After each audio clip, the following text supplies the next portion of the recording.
কেমন হয় তার আগের দিন বোঝানো হয়েছে। আজকে তার পরিষ্কার চিত্রটা দেখানোর চেষ্টা করা হচ্ছে। হাত কেমন হয় চলে চলে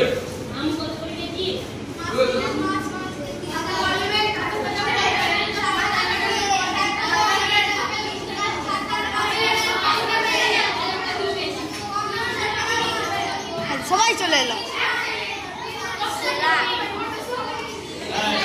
এই বেশি নড়াস না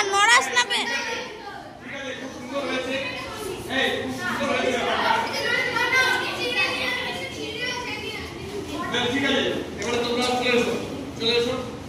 তাহলে ব্যাপারটা বোঝা গেল যে হাতে কেমন করে এইভাবে বসে যায় এবং সেখান থেকে কিভাবে দর করে মাছটা তারা কেনে। বোঝা গেছে? যে কবিতাটা পড়ানো হচ্ছে সেই কবিতার লেখকের নাম কি?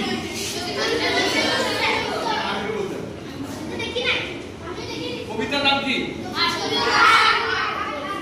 বেশ, বসে যাও। না, আর দুজন আসবে, অনলি টু। যাও যাও। এই আসবে।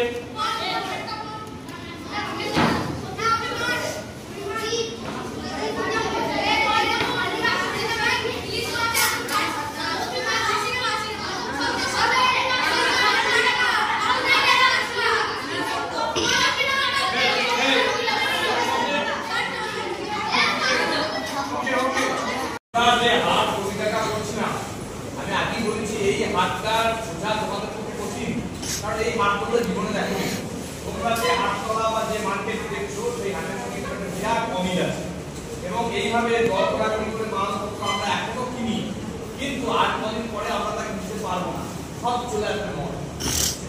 তখন আমরা এই জিনিস আর দেখতে পারবো না। এই যে রাস্তাতে দর করে করে মাল কিনছে, এটা কিন্তু আমরা দেখতে পাবো।